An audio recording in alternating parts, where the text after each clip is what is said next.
उस दिन मुझे पहली बार एहसास हुआ कि किसी इंसान को तोड़ने के लिए हमेशा उससे झूठ बोलना ज़रूरी नहीं होता। कभी कभी बस इतना काफ़ी होता है कि सच सबको पता हो और सिर्फ उसी से छिपा लिया जाए जिसे सबसे ज़्यादा जानने का हक था। उस दिन मैं पूरे शहर में एक इंसान को ढूंढ रही थी, जबकि कई लोग पहले से जानते थे कि वह कहाँ है।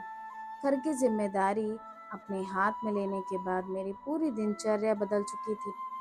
सुबह घर, दिन में जिम और फिर वापस घर की हर छोटी बड़ी ज़रूरत। यही मेरी दुनिया बन गई थी। मुझे इस बात का सुकून था कि अगर मैं पूरी ईमानदारी से सब निभाऊंगी तो शायद धीरे धीरे घर का माहौल भी बदल जाएगा। एक दिन जब मैं अपना काम खत्म करके जिम से घर लौटी तो देखा कि माँ जी घर पर नहीं थी। पहले मुझे लगा शायद किसी पड़ोसी या रिश्तेदार के यहाँ गई होंगी। मैंने उन्हें कई बार फ़ोन किया लेकिन हर बार फ़ोन बजता रहा।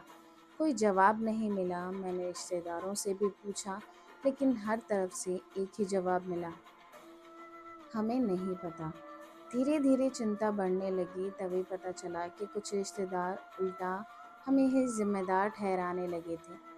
कहा जाने लगा कि अगर उन्हें कुछ हो गया तो इसकी जिम्मेदारी मेरी और मेरे पति की होगी। मैं हैरान थी। जिस इंसान को ढूंढने के लिए मैं परेशान हो रही थी, उसी घटना का दोष भी मुझ पर डाला जा रहा था। मेरा दिमाग पूरी तरह उलझ गया। अगर किसी को सच में चिंता थी तो कोई यह क्यों नहीं बता रहा था कि वह कहाँ है?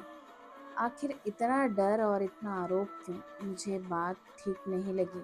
मैंने अपने जेठ से कहा कि अगर सच में कोई संपर्क नहीं हो रहा तो पुलिस में शिकायत करनी चाहिए। शिकायत दर्ज होने के कुछ समय बाद ही फ़ोन आया और पता चला कि माँ जी अपने ही एक रिश्तेदार के घर पे थी। उस पल मुझे सबसे ज़्यादा चोट इस बात की नहीं लगी कि वह घर छोड़कर चली गई थी। दर्द इस बात का था कि यह बात घर के कई लोगों को पहले से पता थी, बस मुझे और मेरे पति को ही अंधेरे में रखा गया था। उसी दिन मुझे समझ आ गया कि मानसिक दबाव हमेशा चिल्लाकर नहीं बनाया जाता। कभी कभी एक इंसान को सच से दूर रखकर भी उसे इतना उलझाया जा सकता है कि वह खुद को ही दोष देने लगे। और शायद उसी दिन मेरी मासूमियत का एक और हिस्सा हमेशा के लिए खत्म हो गया।